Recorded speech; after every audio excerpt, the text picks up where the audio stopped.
The town of Farmington. Respecting history, planning the future.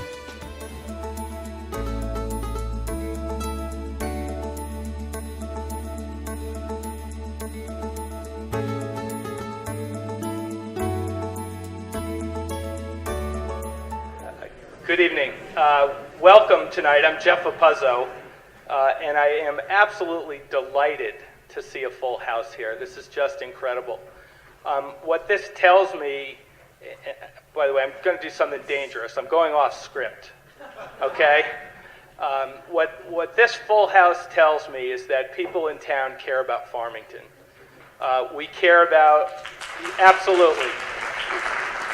We care about the development of our town, and we care enough about it to invest our time in it. Anybody who's run for public office in town feels that way, and the fact that each of you are here tonight tells me you all feel that way. What we did in town was we started a subcommittee, and that subcommittee had a simple philosophy, and that philosophy was that the residents of Farmington are in the best position to decide how our town is developed. And with that philosophy in mind, a subcommittee was started that I chair.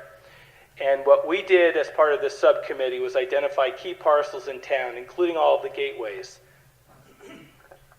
And in identifying those parcels in town, we then prioritized them. We determined that the most important parcel to study first was the parcel that we're here tonight to discuss, and that's taken on the name of the Farmington Avenue Gateway.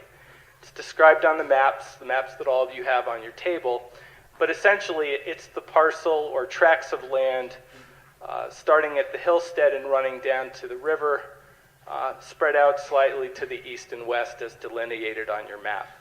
So you're looking at the map and you're saying, well, a lot of this is already developed, so what are we here for? That's a good question. A vast majority of that parcel is not developed, including the old Parsons site, which is owned by the state of Connecticut. It was acquired by the state as part of a condemnation process. We are working with our legislators to get that parcel back to be owned by the town.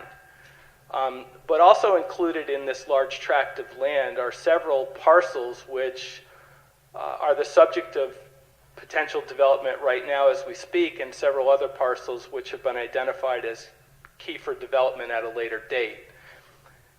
That combined with the Route 4 traffic redesign, which will start within the next year or so, means that we as a town and residents need to get control of this property and decide our vision for this property.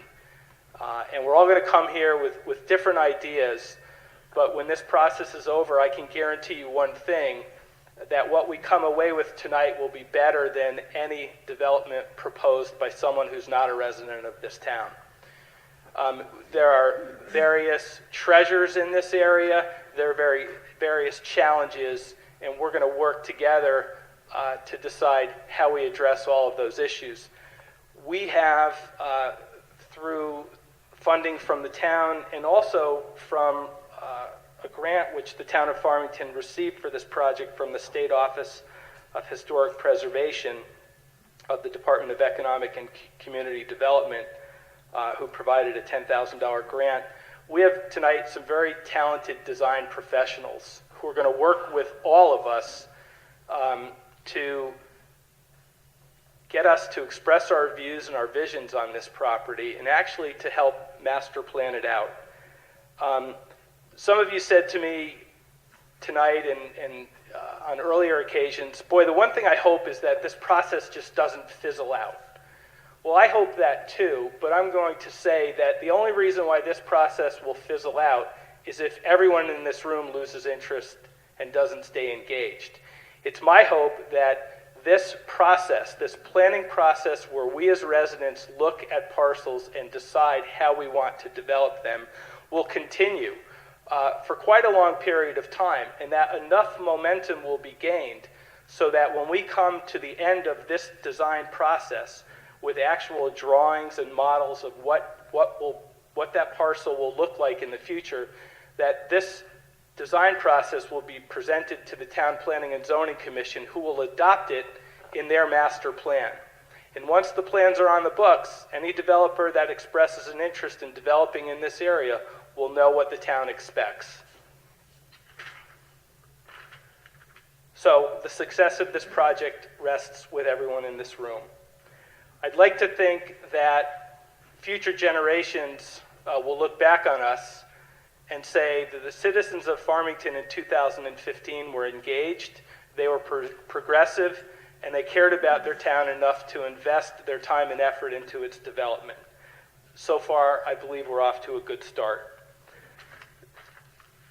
This process, the most important part of this process are the people in this room right now, because you, with the help of our consultants, are going to carry this forward. To get to where we are now, we owe a great debt of gratitude to some people who I would just like to briefly mention. In no particular order, because everyone made significant contributions. First and foremost, Miss Porter's School for opening their doors to us and allowing us the use of their facilities, not just for today, but for tomorrow. There's a walking tour at 12 noon starting here, and on Friday, starting at 9 o'clock for another planning session. Excuse me. Saturday. That's only the first mistake I've made so far, by the way. Katie Bradley's the director of campus planning and design for Miss Porter's School, and she has been so instrumental in coordinating this and getting this building ready, attending the meetings of the subcommittee, and I want to say a special thank you to her. We've had several volunteers who have lent support: Lisa Johnson, Joanne Lawson, Kathy Wadsworth, Ann Mullen, Paul Kramer, and Charlie Leach. Special thanks to our town historian, Betty Kuykendall, who has spent a significant amount of time mapping out the area, including the historic buildings that many people are interested in. We've had support from our state legislative delegation, and I'd like to thank them. Preservation Now, a local historic preservation group, has been very supportive of our efforts. My subcommittee has worked very hard, and I would like to acknowledge Amy Suffrandini, Town Council member, Augusto Russell, Economic Development Chairman, and Peter Bagdidian, representative from the Town Planning and Zoning Commission.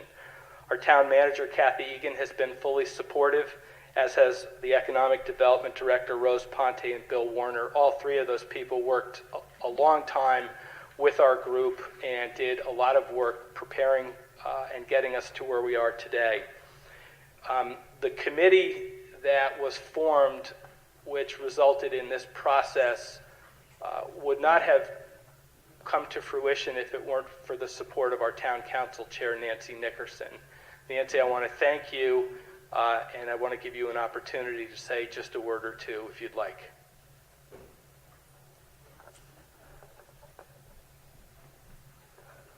Thank you, Jeff. And it will be just a word or two. It'll be brief. We've got a lot of work to do tonight. And I just wanted to take a moment myself to personally thank everybody in this room who's here, who obviously cares about Farmington and the future of Farmington. I see so many faces here of people that have volunteered for so many years in this town, and a lot of new faces here today. And I'm delighted to see that. This is an amazing turnout. To think that we probably have over 200 people, maybe 250 that are involved these 3 days in this event is just, I just can't say enough. It's absolutely marvelous. And I want to thank the committee and all the people that Jeff did thank again on behalf of the council and the people in town. But I also personally want to thank Jeff. He's the one that had the vision for this when he came on this year, and of what to do to Farmington. How long have we been going through and going around Parsons Corner and been talking about what can we do for the town? How can we make this better? How can we make it attractive when we come into the town? And what should we be doing to really foster development, but in a really productive, meaningful, and positive way for the town and for the citizens in Farmington. And now here we are to talk about it today, tomorrow, and Saturday, and then I'm sure there will be more meetings to follow up after that. And I'm just, again, delighted to see everybody here, and I can't thank all of you enough. We have a great volunteer group in Farmington, and here's a result of everyone that cares about our town. So thank you all very, very much. Thank you, Nancy.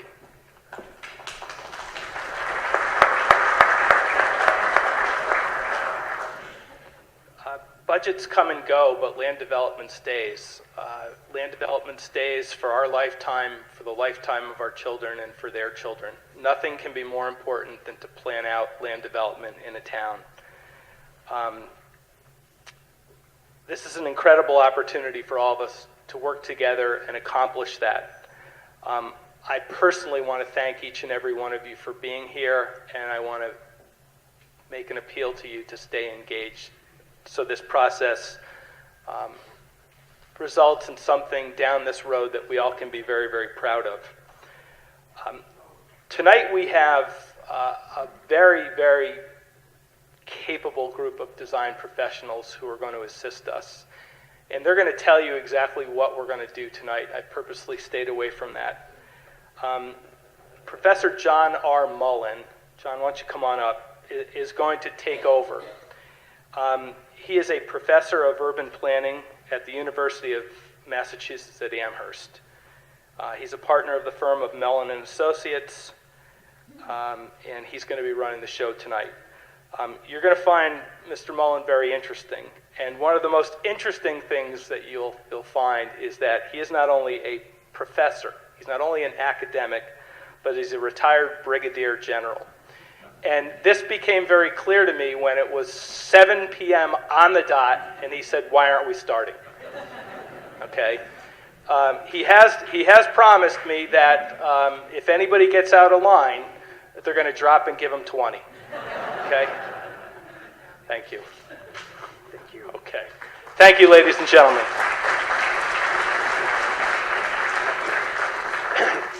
The first thing about when we see the positive energy in here, we were all going to break you up, after you sat there, so you couldn't sit with your spouses or the groups where you were comfortable with. But I think we're going to bypass that tonight because we got a lot of positive flow here. So it is a pleasure to be here. One of the things that I do at the university is I teach citizen participation, and I teach how to do charrettes and workshops. And it's interesting that I've got to tell you this, that the planner in this town, the planner in Avon, the planner in Simsbury are all my grads. And that, and it's called the Mullen Employment Act. But so it's such a pleasure to be here. We have a team with Dotson Associates with Peter Flinker and Nate and Harry. Where are you? Right over here, and they are the principal designers. I'm an economic development planner, and they will be walking with us tomorrow. I have my brother Joseph Mullen, former chairman of the Board of Selectmen in Weston, Massachusetts, who comes from a town that has the remarkable similarities to this, with the same sort of problems, including a major highway going through the center. And Joe comes and helps me when we get the big crowds like this. So that's the team that we have. We'll be here for 3 days. Today's one. Tomorrow, then we go on our walking tour. I understand that Betty has told me that we're going to beat the rain, right? And so we'll start here, and if it's raining, we'll have a virtual walk if it's raining heavily. Otherwise, we'll meet here and go on our walk. And then again, we have the third meeting on Saturday. Now, rules of the game. The first thing is charrettes are not public hearings. It's not a winner-take-all. This is not a night for you to be advocates for your one cause. I want your hearts and minds for this town. Hearts and minds for this town. We purposely asked that you only put your first names on here because we don't want any titles. We only want, if we did, we'd only have one, and that's resident, or concerned person. And so the goal of this is long-term, visionary, getting out of your comfort zone in terms of your particular interest, and then going forward. We understand the importance of history to this town. It's a beautiful, historic town. We also understand about the need to go forward with a vision for the 21st century. How do we combine these? It's going to rely on the intellect that's in this room. And so how are we going to work into the environment into this? Are we going to talk about putting wires underground?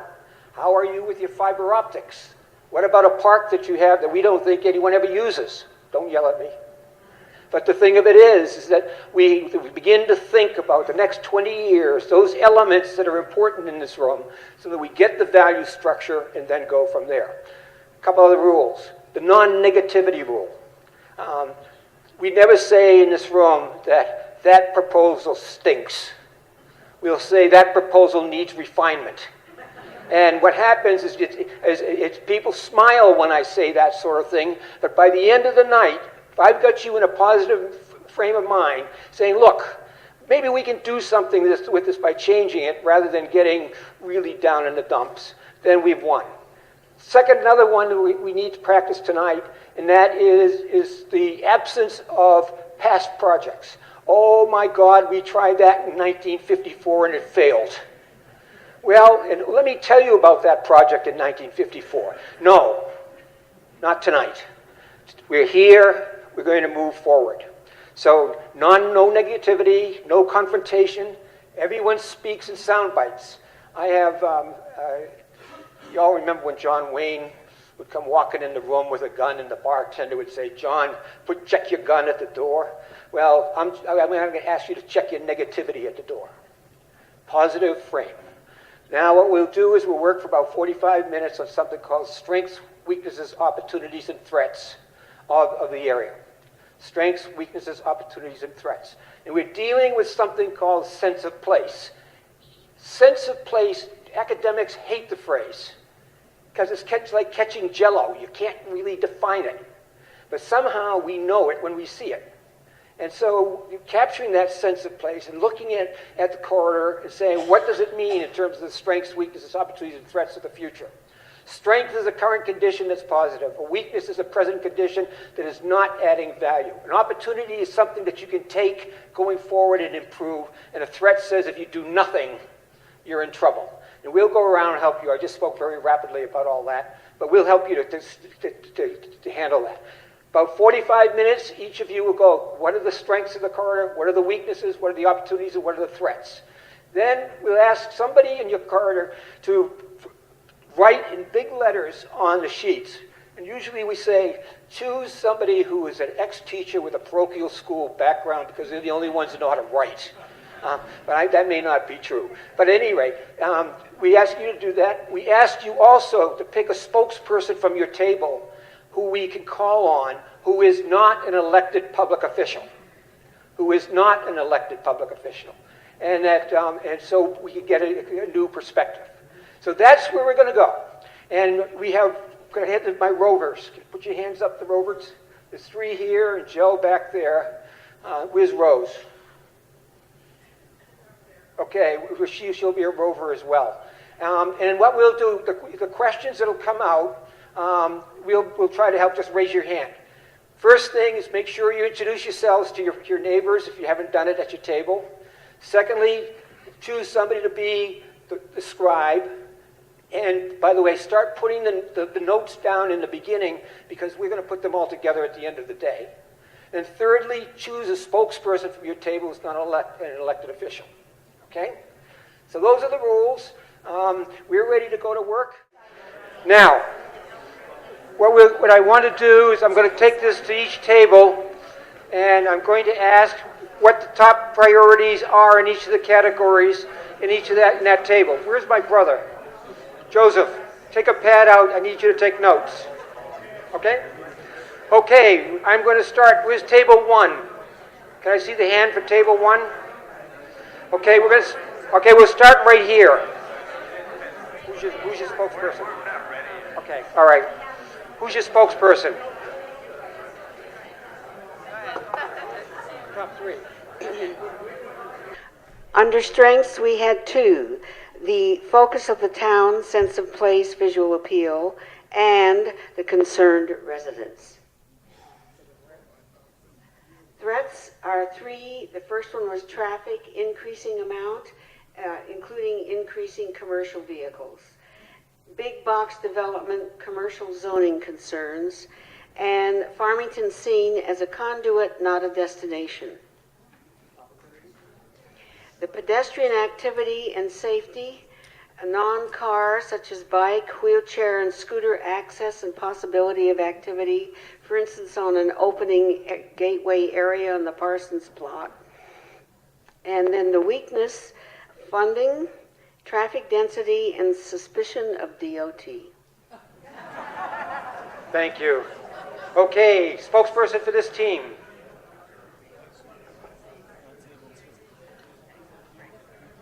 Our strengths are the historic, historic nature of the properties, the visibility of the property, the visibility of the area, and the diversity of resources that exist in the area.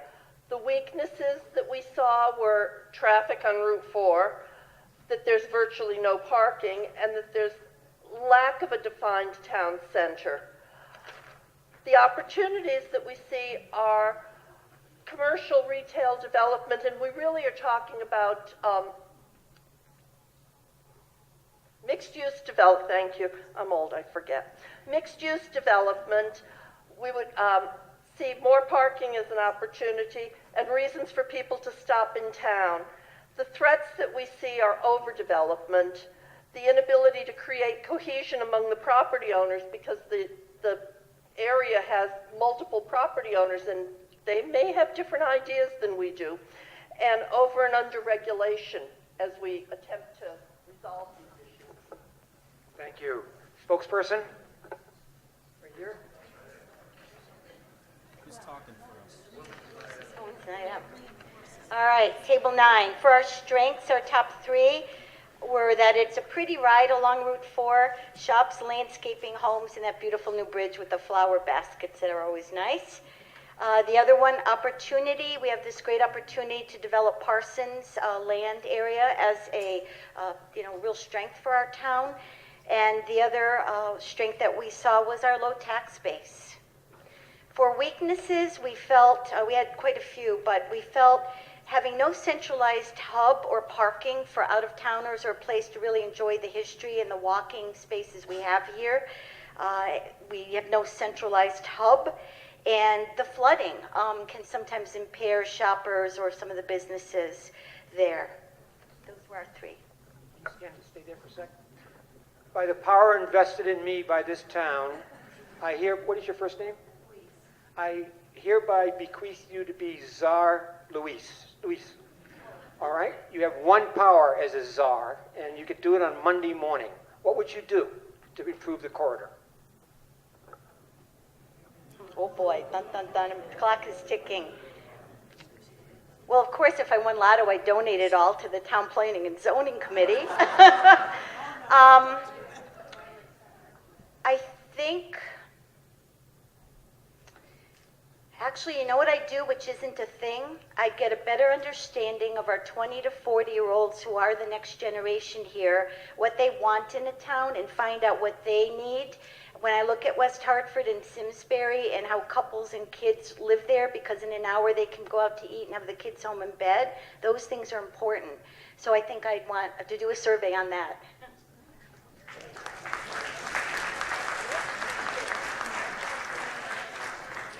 What's with a kind Czarina? I mean, thank you. This table here, spokesperson?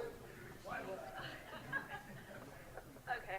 A lot of what we discussed was already mentioned by the other tables, so I'll just go through our strengths that we agreed on. This strengths are that our town is well preserved historically, and we have the interest of the town people, and we also have natural beauty that's surrounding our town and along the corridor. And the weaknesses is that this area is not walkable, it's not bikeable, it's a bottleneck for traffic, and there's no town center and no parking. And then the threats we said were disturbing the historic character of the buildings and possible tearing down of the buildings, and then threats of like more gas station, banks, dry cleaners, and drugstores that we may not really need because we have we have enough of them. And then opportunities are the re-engineering of Route 10 and Route 4 intersection to make it functional, yeah. And then to increase the walking and biking and the park use that nobody uses. And then laying down ground rules for the mixed-use area while keeping it architecturally cohesive. Could you stand up for a moment? Me? Yes. Why? Okay. You're Czarina YY. And Czarina, I want you have one power on Monday, and you can tell the town what should happen to Parsons property. What would you tell them? Oh, what I want? I think, excuse me, sorry. This area looks rather large, and it would be a great mixed-use area for residential, commercial, and to be walkable, just like, for young families or families, of all ages. It would be a place that we can go to, like we want to go to. So I think that would be, a destination. Yeah. Thank you. Spokesperson for this team? I think we all are on the same wavelength here. Strength, historic presence, some green space. Of course, there isn't enough. And it's quaint with the brick walk lane. Weaknesses, no community and no parking. Inaccessible to handicap, no center focal point. Under opportunity, complete streets state policy number EX031, which has to do with handicap, wheelchair accessibility and friendly. Sidewalks, chance to cross Farmington Route 4 with an underpass. If you have it above, it's hard for wheelchairs, but if you go under, it's easier. Where's the other one? Oh, an underground wiring. Threat, traffic, like everyone said, don't want shopping center, like someone said, big box, and under threat, and mill rate may go up.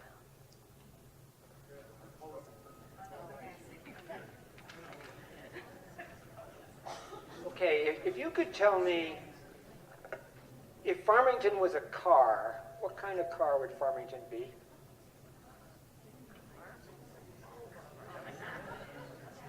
It would have to be small. A Ford Focus or a Honda Fit or something like that, because the roads are not wide enough for the traffic. Thank you. We did, very quickly, we did a charrette in Burrillville, Rhode Island, and I asked that from the chairman of the Board of Selectmen, and he came back and he said it was a 1978 Ford pickup with a gun rack. and we were in for a long day. Okay, right over here, this team, spokesperson.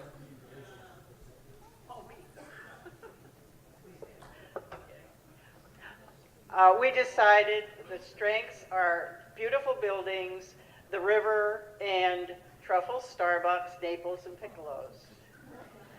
The weaknesses are the drive-through feeling, not walkable or bikeable, and low in amenities, few draws for people to come here and stop. Opportunities, the town green could be developed for music, art. Secondly, we have an opportunity for historic preservation of certain buildings. And we also like the idea of cut and cover, which is putting Route 4 under Route 10 at the intersection of 10 and 4 with buried wires and gas lights. Thank you. Oh, threats, sorry. Easy access for criminals and empty real estate. The second one is some may sacrifice beauty for business. And the third is the state plans versus town plans. And that's it. If you had one worry about what's going on in terms of the highway, what would it be? Just your most the worry. That they would not put brick and median strips from exit 39 to the river like in West Hartford, so that we would have a divided Route 4. It would be beautiful. You would automatically slow down. You would enjoy our town and you might stay. Thank you. Okay, spokesperson.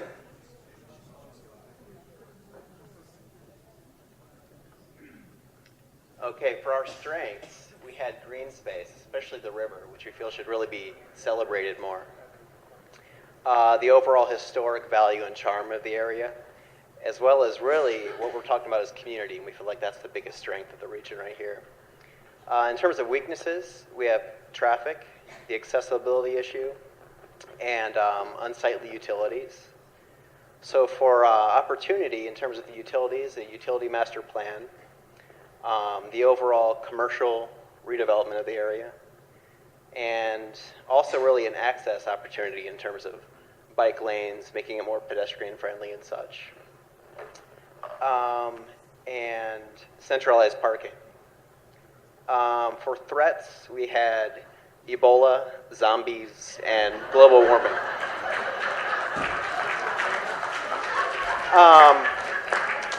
We have the way that traffic and the infrastructure can also be a barrier to the businesses, that the state may not be perceptive to the plans that we have in place, or to our vision, and that also that developers may or may not be perceptive to our vision. So. What would you do with your riverfront? With the riverfront? With the riverfront, we were talking about having more of a river walk area, and also the potential for businesses to be really part of the environment as well. Thank you. So. Thank you. Spokesperson over here. Abstain. Oh, gosh. All right. I don't know if I can follow that because that was funny. We have similar strengths, weaknesses, and opportunities, but there might be a couple of different things. One of the things that we saw as a strength was the museums and the historical character of the town. And basically, I know I felt very strongly about this, somehow tying in the Hillstead and the museum into whatever the plan of development will be in that area, making it more easy to walk to and get to, and so that people, would have a destination to go to and use it. We also, are very concerned about the historical character of the town and preserving that. The river was also something that we also talked about preserving and enhancing it. Now, the weaknesses, when we got into that, everybody mentioned traffic, but I would like to go a step further with traffic. And I did check with Kathy, who's here, and we have an ordinance on the books in the town of Farmington that does not allow us, at this point, to widen Route 4. And I think it's archaic. It might have served a purpose at one time. I think it certainly doesn't right now. My understanding is, and please correct me if I'm wrong, I know, okay, but anyway, the town can change that ordinance, but enough of you need to be in favor of that. So again, I would strongly encourage you to change that ordinance so that we could do something, okay?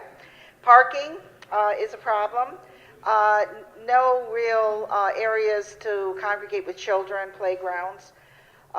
Threats, really, again, family restaurants and no plan for our businesses. And we think that businesses in the future will suffer because of that. And I think, really, was there anything else? Opportunities? Or? Okay. As far as new businesses and developing a plan, we need to not only develop the plan, but we need to stick to it. We tend to develop a plan, we have a plan for the town, and then we make exceptions to that plan all the time. And that should not happen unless there's some good reason. Develop the plan to the business areas along with the river. So we think that the gateway part of it could be that area that Parsons had. Thank you. Okay. I think we did get a little bit of polemic here. Well done. Thank you. Over here, spokesperson. The strengths, the sense of place and character of the village, the historic buildings, and actually the proximity to the highway. Weaknesses, Route 4 access onto the Route 4 going, what's going east, Route 4 going east with the interchange of I-84. We think that that needs to be improved, and the access from 84 extending down into the planning area needs to be part of what's being looked at. We don't want to stop at Mountain Spring Road. We think we need to go all the way back to the interchange. Another weakness, lack of pedestrian walkability and lack of public parking for special events. We had talked about historically the Christmas carol sing that happens on the green every year. Well, there's no place to park. Opportunities. The town green and an improvement at the Parsons Corner, although we're not quite settled on what should happen there, we think that those parcels are opportunities for the future of the center. The Chuck Steakhouse property, as well as the corner of Route 4 and 10 is another potential development site. We don't have a bias as to what should be there, but we think that those parcels need to be addressed. Threats, traffic backups, impact on High Street from what's going to happen on Route 4, and impact on Garden Street, because we see those two roadways now being bypasses for Route 4. We think that there's going to be additional impact on both of those streets. If I could make you into a czar on Monday morning, one power. One power. David. Czar David.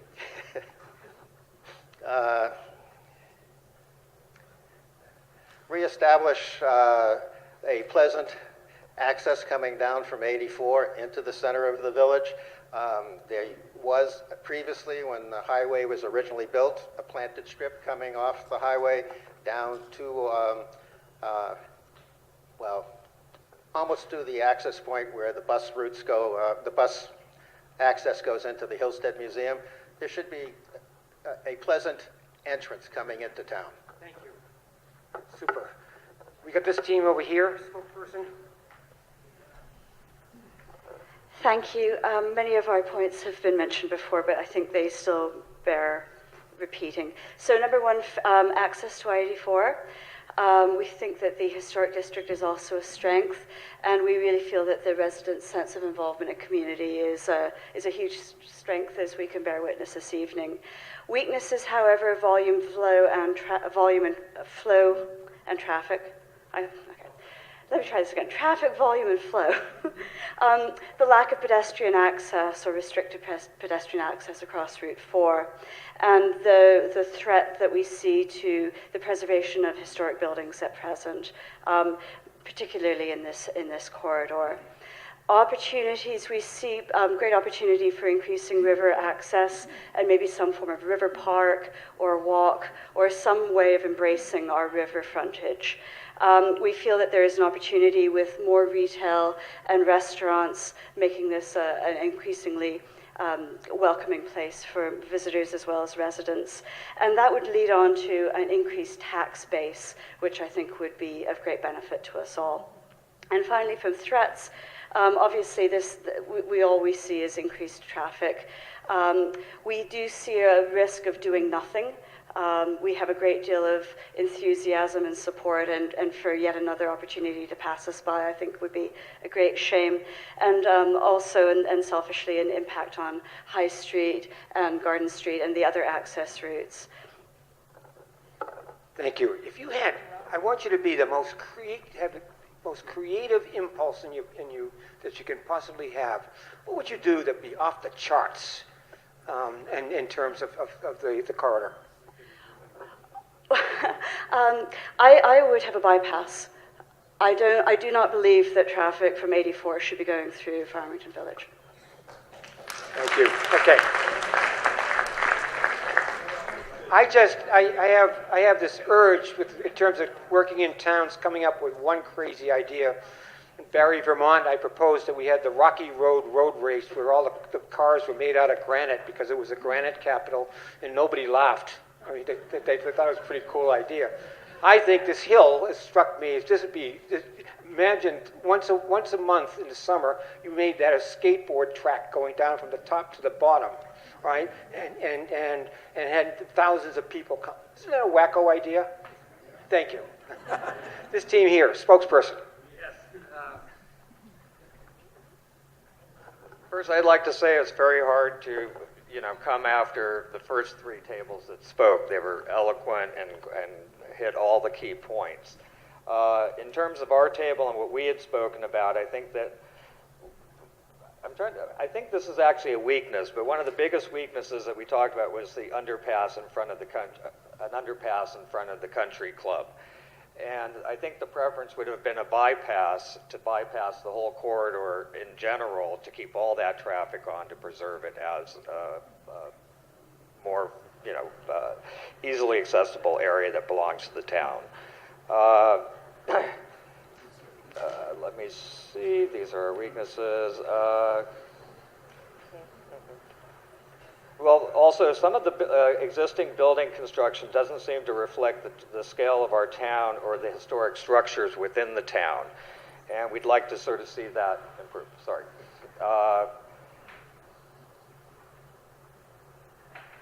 In terms of our strengths, one more of our weaknesses is really that you really don't feel the open areas within the town and the parks itself. They seem to be kind of lost in the chaos.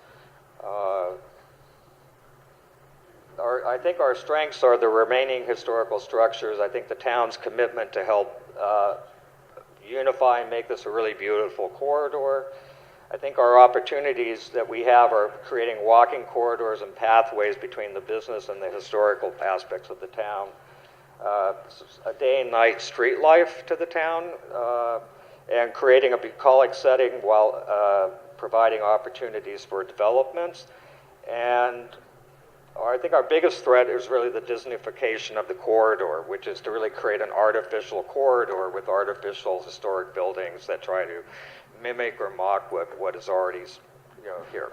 So that last one, wait till you get into this. Is this town going to embrace design guidelines? Are you going to embrace design standards? The Disneyification? So many towns that we've worked in towns that love the guidelines, but would never go and have the standards. But it is something for all of us to think about, because you are going to be facing those issues. It's not just historic structures, but how do you relate the historic structures to 21st century structures? And that sometimes a developer's good taste is not alone. And that's a key point to think about. Okay, I want to go give each table a chance, but I think, can you tell us something different from what, and we'll end it with that for this table. Right over here. Okay, we'll go here. Thank you. I think the different one is similar to what Dave said. The idea of a bypass for Route 4, and perhaps, and I wish DOT was here, flipping the project. Instead of creating a road inside of that backage area, putting a road straight, making a straight shot off of 84, continuing the road down the hill through the Parsons, bypassing the historic area, going in front of the country club, keeping it 2 lanes through there, and then around the hill to High Street, making that more of a backage area. It is different. We've gone a long way on the road, but you have a right to express your differences. Thank you. Okay, we had a couple of things that were sort of mentioned, but we think that that probably one of our best opportunities is, again, focusing on that, 1 Waterville Road, and continuing on there, doing some development there. But the other area is that we feel that there needs to be better pedestrian access to the river and pulling that corridor part of this community here. So we wanted to see that. And then threats, overdevelopment of high-density housing, we're concerned about that, and also lack of funding. Good. Thank you. In the front here, did I miss a team? Okay, right over here, spokesperson.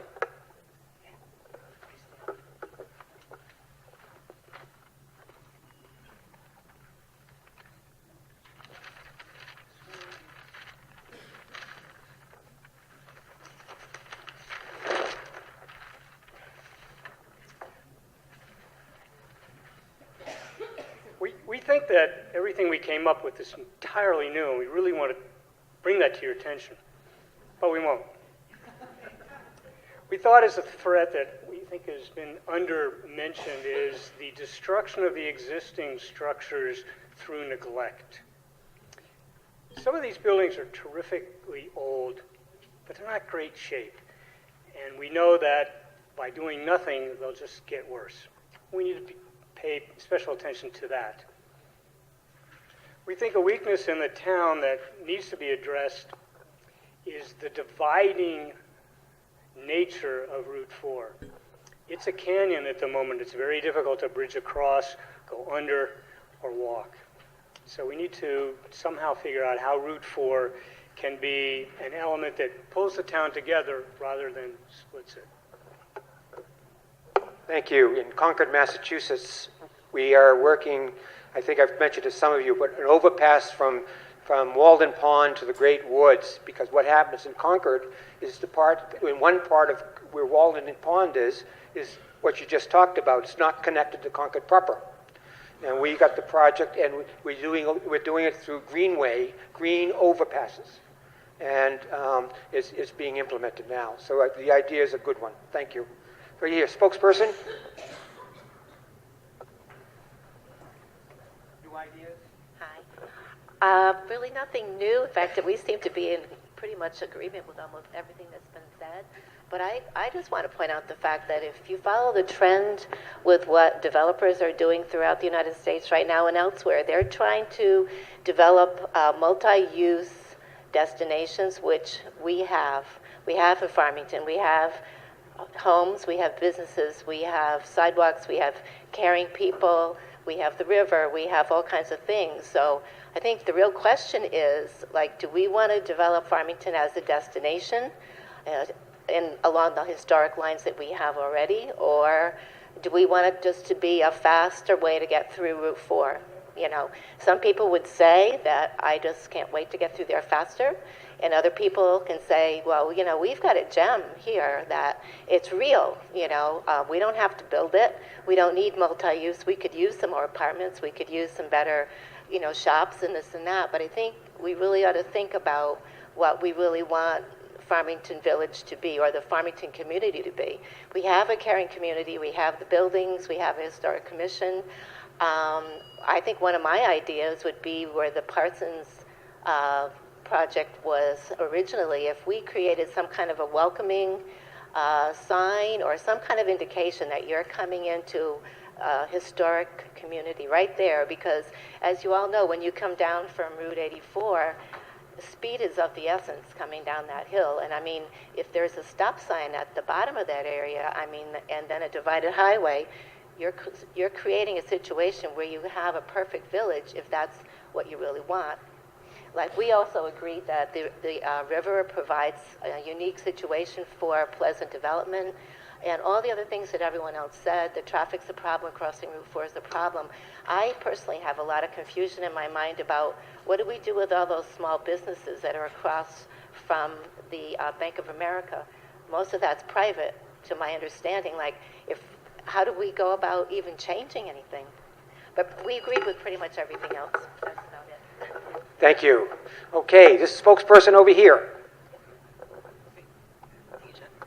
So to really reinforce one of the other team's emphasis, we think this is an opportunity to create a true town center for our town, a true community center, which is missing. We also believe that this corridor should be an active, vital corridor that blends historic with contemporary. It should be active and contemporary in use, but blending both contemporary architecture with historic. We also believe that the local development should be in character with the rest of the town. So that would be summarizing what this team worked on. I think it's the last comments made here, but crucial in one sense. A lot of what we're talking about is design related. Most of these charrettes where I work, it's other issues that come up. But here is the idea of linking two sides of that highway. That most of the time, that when you have that, if your speed is faster than 25 miles per hour going through your town, you get bored, that your highway becomes a border rather than a spine. Our skills are going to be to make that into a spine. And that's something that we can do with good design. We can minimize that in order to make sure that both sides become a whole. So, well, nicely stated. Spokesperson here? As with most of the recent comments, everything we thought of was covered pretty well. One threat that I think we should focus on is what happens if the DOT project is a failure. Another issue that we thought about was there is an opportunity here. Well, let me say this. My personal opinion is there is no roadway solution to Route 4. It's been congested for 50 years, and it'll probably be congested for 50 more years if it's only cars that we think about. We need to think about mass transit. And I said to folks here, if I had all the money in the world, I'd put a light rail system from Unionville into Hartford.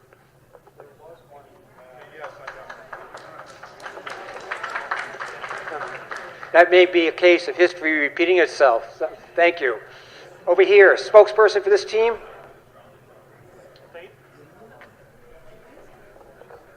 So I think our SWOT analysis would essentially echo what every other table has said. For opportunities, one idea that kind of builds upon some of the riverfront development was some ability to kind of work with Ms. Porter's and create almost like a river walk from Mill Lane to the bridge. Oh, okay. Pardon me. Gotta move. Gotta make my TV debut.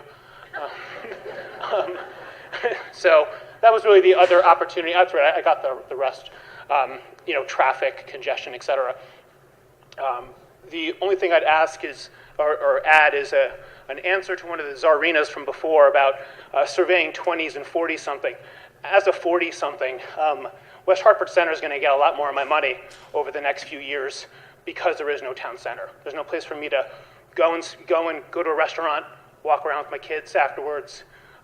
It just doesn't exist. So I know we want to protect the tax base, but go big or go home. I want to make you a czar. Come on back. Okay. All right. Okay, Czar John. If you looked out at the planning team and the design team that's here, and you said you wanted us to go to look at 3 downtowns in Connecticut that you would like to see have elements that would be used here. 3 in Connecticut. They have to be Connecticut? No. Okay, because I'm not familiar with the... They can be New England. Okay, very good. But not Jersey. Okay. West Hartford Center, Concord, Mass, and maybe Manchester Village in New Hampshire. Okay. Wow. Okay, thank you. Okay, last team over here, spokesperson. Come on, Fred. Okay, everybody did a great job of covering everything, so we didn't have much left. But one of the strengths that we didn't hear anyone mention was the relative economic strength of our town. So we put that in as our strength. I think the opportunities, one of the big, those are pretty much all covered. The weakness, you don't see any foot traffic. You don't see people walking around town, so we'd like to see something that encouraged more people to walk around.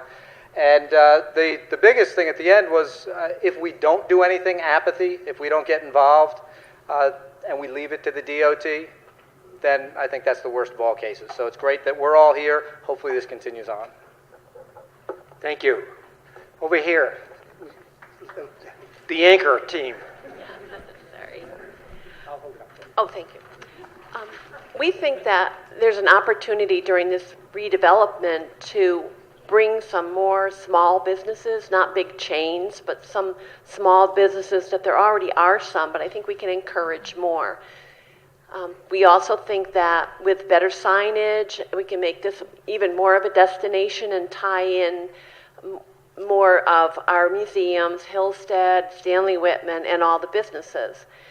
One thing that we think is a threat is ending up with something that's not attractive. So we're concerned about the design. Okay, Monday morning, if you went to the town manager, where's the town manager? Okay. You went to the town manager and said, "You're my town manager, I want you to do something," what would it be? Make sure that Parsons comes back to the town of Farmington. Thank you. All right. Okay. Good. Now, we've got about a good 45 minutes or so. And what I'd like to do now... Whoa.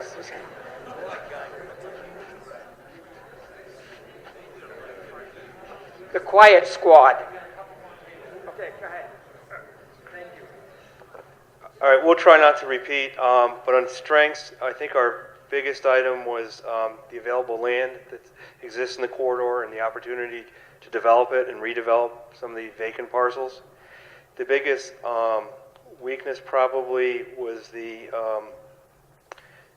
fact that the area is pedestrian unfriendly and has a lack of accessibility, lack of parking. An opportunity we saw was having the corridor become part of the design review committee that operates in Unionville and actually in a couple parcels in this area currently.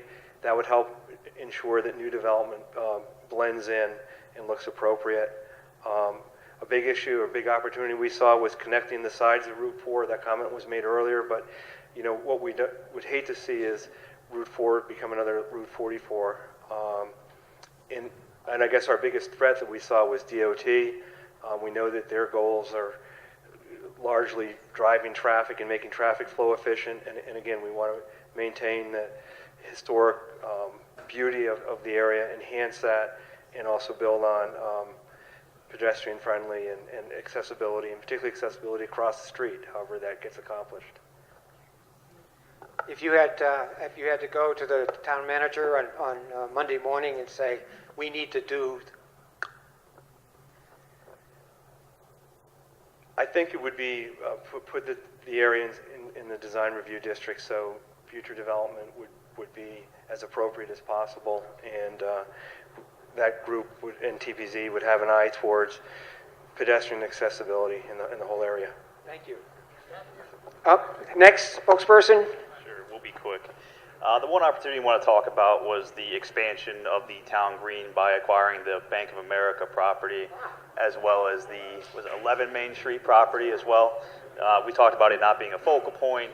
If it's expanded, there's parking, maybe an opportunity to better use that space. Thank you. It's funny, a consultant becomes an immediate expert in town after being there for 30 minutes. I walked in and I said, "Who designed that Bank of America?" Right? And it just here's all, you got this rich historic stock, and you got that thing, right? But at any rate, okay, now here's what we're going to do. We got about 45 minutes.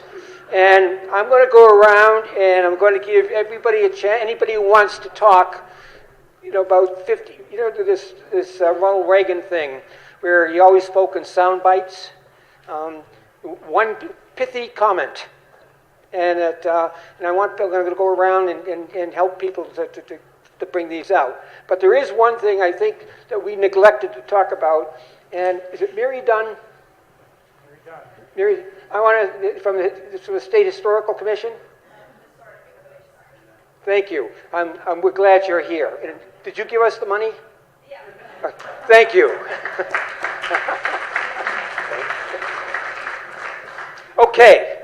Now, one of the things people have talked about. Fill me in.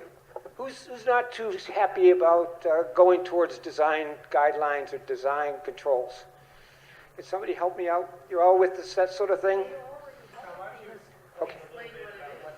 Okay. Design guidelines would be. Where's Harry? Harry Dotson is president of Dotson Associates. Harry, you want to comment on design guidelines? Yeah, design guidelines shows developers and landowners what the community wants in terms of the architecture, the location, the site planning. The design guidelines are developed by the community and reflect community standards. So the exercises we're going to do on Saturday, I think will take a step in that direction. There's something beyond design guidelines, which is form-based codes, which are very specific about building shape, building orientation, and that kind of thing. So there's one step beyond design guidelines. I think both on the tour and on the design workshop that we have on Saturday, these things will be discussed in some detail. What did you get out of this today? Betty? A good sense of the town's history, and my soundbite is, if we could do it, let's put all of the houses that are more than 150 years old in this town into some sort of a historic district register, and nobody can tear them down without approval from the town. Thank you. Let me go over. Andy, can I have you stand up? And what did you think about tonight, and what's the most important thing that you want to leave us with?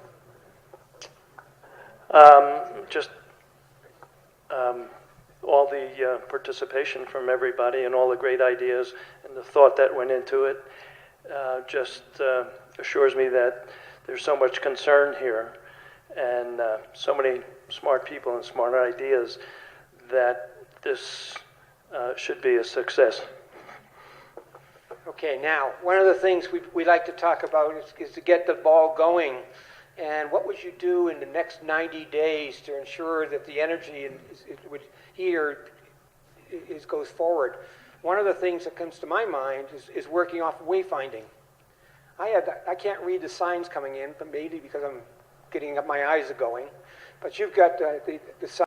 Imagine if you came in with a wayfinding system that had your museums well spaced, had this place well spaced, the river, everything that was important as a collective, having a uniqueness, not just standard Connecticut, but unique to your town, is something that's fairly inexpensive. And virtually every town we're working in now is developing wayfinding. Because the person who spoke earlier about having this be a destination, clearly wayfinding is one of the first ways to do this. If I go down here to this woman right here, what'd you get out of tonight? Can I ask you to stand up? Well, I think one thing I really appreciated was the commonality and the things that people appreciated here, the river, and I think the desire to make it a walkable community and more pedestrian friendly and bike friendly. I think that's real positive. Thank you. I came over here. I can't see it. Bill? Bill. Can I have you stand up, please? Yes. What'd you get out of today? Wow. What did I get out of today? I guess my primary concern in what I got out of today was that most of us are focused on and spoke about the image on the maps in front of us on our tables. And I'd like to see more focus on the future and a long-term plan that would include the inevitability that the volume of traffic on Route 4 is going to increase in the future as it has in the past. Route 4 coming through this part of town is destructive. It's working at cross purposes to what we are trying to accomplish, making a functional village center for ourselves. So if we allow it to stay where it is, it will increasingly degrade the very part of town that we're trying to improve. So we have to include in our planning and thoughts the future. In my opinion, the best solution that factors in the future would be to take Route 4 at about the point where Mountain Spring Road is and find a path across the golf courses, behind the country club, down to the river, and maybe even over through some of the Tunxus Plantation golf club holes. Both golf clubs could still function as clubs. They would just lose some holes. And I haven't finished yet. And okay.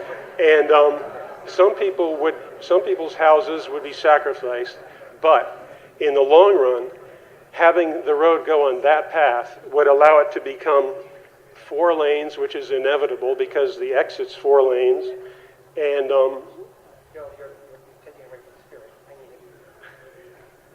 okay, but it would allow the village plan to develop. Okay. I am going to, we have, if we concentrate on the road engineering, nothing else is going to happen here. There are a lot of other, we are going to focus on the design issues of ways to fix what is in the works, and I think we can do that. Who's going to help? What'd you get out of this today? I'm going to be over here. Mark. Please stand up. Concisely, please. No, I think the consensus around trying to create a walkable center of town and not getting hung up on old buildings, right? Let's create something new that reflects the character of the town. One of the things, I understand you guys have a good capital planning program in place. And it may be one of the things to begin looking at how the capital plan can address some of these issues over the longer period. So, good stuff. Okay, who wants to speak? All right. Can I ask you to stand, please? Yep. Briefly. After I listened to everybody tonight, and I think there were a lot of very good thoughts, the thought that came to me is that we have parking problems on almost everything in town that has any significance to us. If we go to one of the forests, you can get maybe 2 cars there at the end of the walk if you're walking in, if you can find the town forest plots. We've got all kinds of open areas that people can't find, don't know they're there. And if you did, you couldn't get more than 2 cars to park there. Whatever we do here, we have to really seriously think about the parking. This is not a huge area that we're talking about, and we think about what they did at Blue Black. They put in a stacked parking. And does that fit what we want, and can we hide it in the back somewhere? Because if we can't, I'm not sure how we can make this thing happen. Thank you. I want to go around a little bit and ask you, several of you, where you should send us to look at towns that you would like this town to be like. What town would you send us to? I would send you out to Cape Cod and look at some of the areas out there that have the same high impact of traffic that we do and some of the solutions they've come up with. Okay. Thank you. To, not through. That's the way I feel about this town. I want people to come to and not think about going through. Thank you. All right. What town would you pick? Who's got a town for us?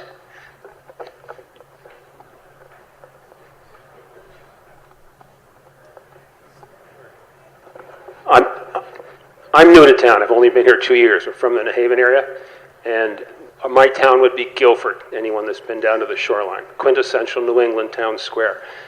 And when we talk to our friends who are back down in New Haven County, and they find out we moved to Farmington, we always hear the same response. Oh yes, I've been through there. John, get someone over here. Thank you.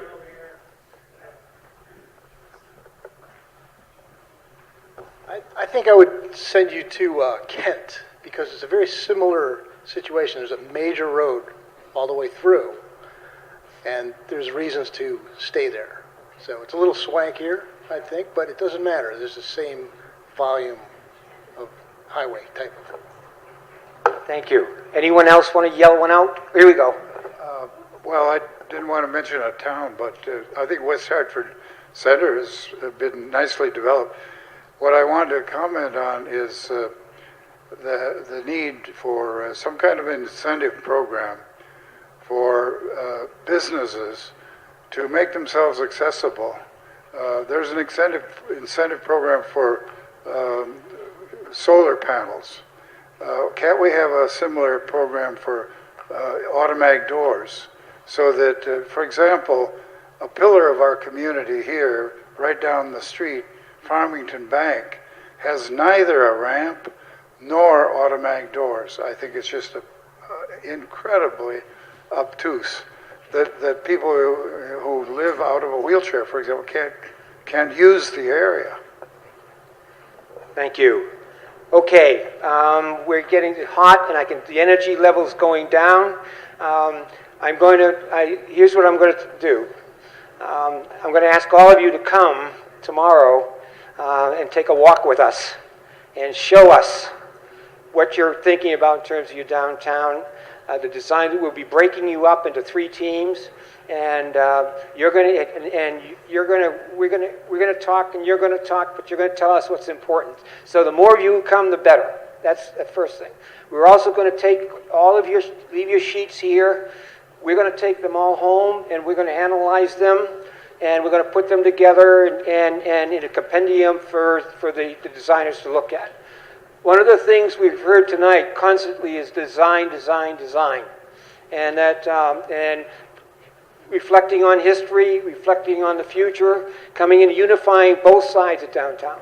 And we've got enough material from that to begin thinking. You've given us some towns to go look at, and we will do that. And so we're ready to go to work. I'd like to, where's the town manager? Is she here? No? Okay. Rose, can I get you back here, Rose? Do you want to say a few words before we leave? Well, I want to thank everyone for taking time out of your busy schedules to come here this evening. And I think that all your observations were very valuable for us to hear. So I want to thank you. And this process is going to continue. Kathy? Oh, no. They had wanted you to just say some closing remarks. Thank you so much, everyone. I'm Kathy Egan. I'm the town manager here in Farmington, and it's great to see so many people and get so many ideas. And I hope everyone can come to the walkthrough tomorrow, and if you can come back on Saturday. But this is going to be a process, and we encourage all types of participation. And thank you so much. Okay. We got some final words. Please stand.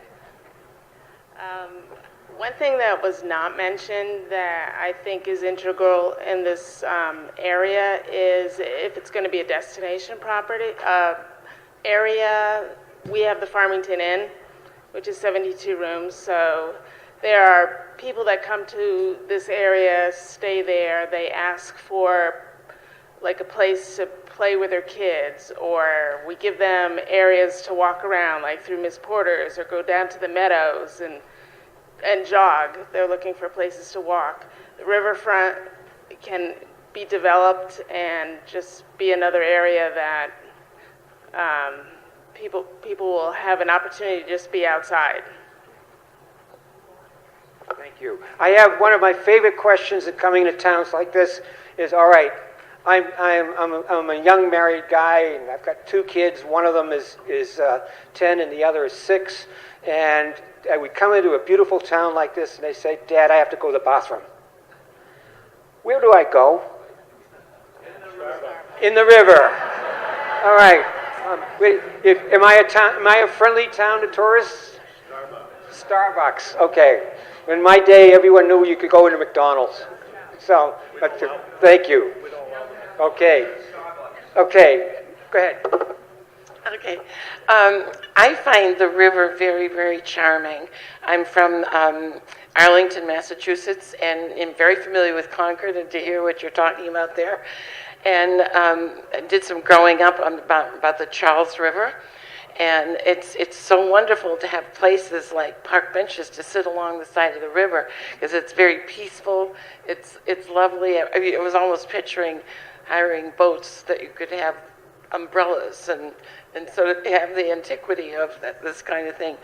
But the big thing I was thinking about as you come down on Route 4, if you could have somehow, whether it be take away from the island where Route 4 and Route 10, the flower gardens and everything, you could make a move-over lane for about 4 cars, we could have 2 rows going down through, because it's a terrible pinch point. Okay, thank you.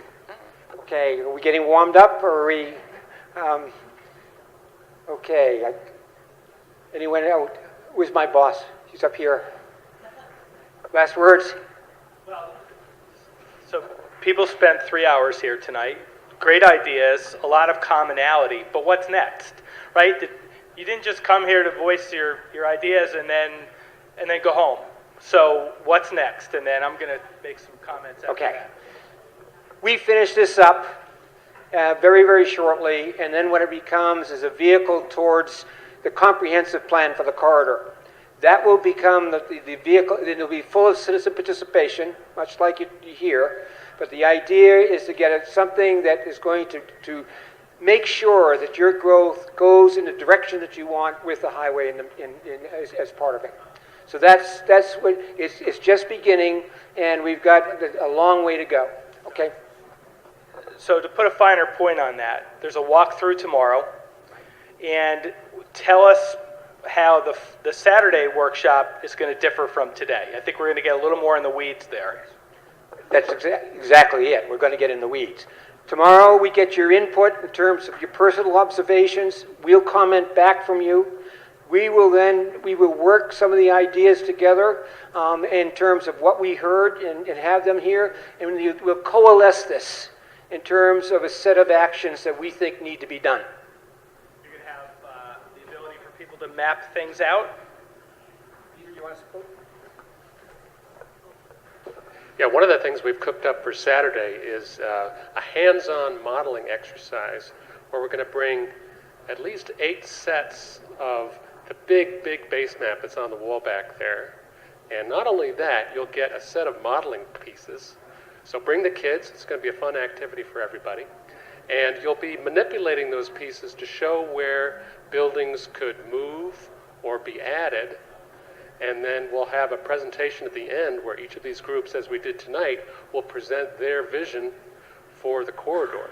And that includes location of buildings, where to take buildings out or add to them, location of, we could experiment with the idea of moving the road around, which sounds pretty far out there, but it's possible.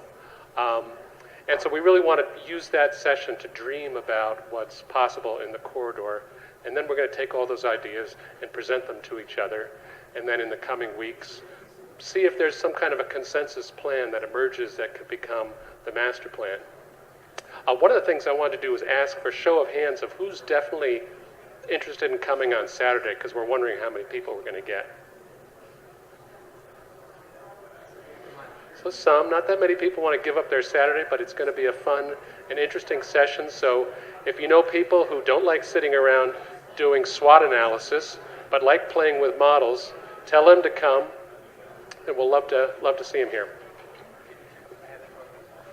So just to be clear, on Saturday, what we're going to be doing is taking the ideas that were expressed today and giving people an opportunity to draw and diagram it out. So if you feel there should be better access to the river, how would you do that?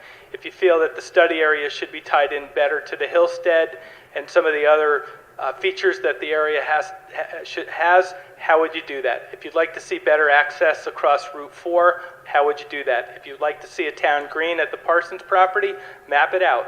Put a gazebo there, put park benches there, get road access. If you'd like design review, think about it. If you'd like to have a particular size and character of a building, put it there. If you'd like the buildings to be brought up to the street and the parking in the back, put it there. If you'd like plantings, put them there. How would you plan this area out? That's where we're moving to. After Saturday, then what we're going to do is take the comments that we received tonight and what has been planned out on Saturday, and then these gentlemen right here are going to prepare a final report of the planning workshop. It's going to be presented to the subcommittee. If you've given us your email, which presumably you did when you signed up, we'll keep you abreast as to when that presentation is going to be made. After that, we're going to receive 3 concept plans of the study area, and then we're going to be able to look at those. Those are going to be real hard plans, and people are going to be able to comment. Those plans will not be etched in stone because this process continues with public participation. There'll be more opportunity to make comments, make design changes, and frankly, anything that we can reasonably do to develop this area the way we as the residents want to see it developed. Finally, the consultants will provide preliminary architectural renderings of recommended streetscapes, buildings, facades, and public amenities. After that, we're going to move into phase 2, which will be a very comprehensive design review for additional expenditures And we hope that that process would then move to presentation to the Town Planning and Zoning Commission for inclusion in the master plan of development. There are some questions. Yes? What's the tentative timetable? Boy, we would like to certainly get that plan presented to Town Planning and Zoning this year. Question? What's the relationship with DOT? Relationship with DOT is excellent. So if, What input do they get towards the plan? Have they done the scoping? Have they already approved this plan? Is the plan already set? If this plan is not already set, how do we change it? If it is already set, how do they change it to adapt to the town plan? the design drawings for Route 4 and the enhancements to Route 4 have been completed by the DOT. There's an opportunity for the town to work around some of the edges, beautification, crosswalks, what type of crosswalks, lighted crosswalks, width of crosswalks. In terms of telling the DOT we don't want Route 4 where it is and asking them to move it, with all due respect, it's not going to happen. We have to work with this plan within the confines of what's going to be there. Does that answer it? Yes. Yes. Yes. And so you know, DOT preempts local zoning, local ordinances, so we can work with them, but we can't prevent them from doing anything.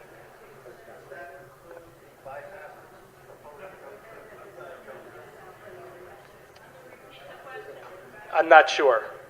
The question is, does it include a bypass that goes through Jonesville? All right. Anything else?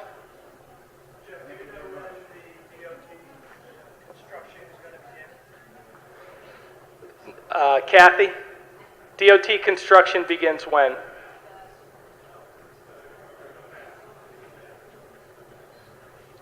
The project is broken out into two phases. The first phase is going to be the sewer phase, and the DOT is going out to bid now, and it's going to take place. So we're in this, not this. Where are we now? In the spring. So we're going out to bid, and it's going to start relatively soon, into the spring, into the summer. So they're going to do the sewer project for a year, and after that, the road reconstruction will start. And when does the sewer start? The sewer is going to start late spring, early summer this year. Okay, if there are more questions, I think people would be willing to stay afterward. But I can sense here that it's hot and people are getting itchy. Come tomorrow, it'll be cooler and we'll have a great tour. So, thank you.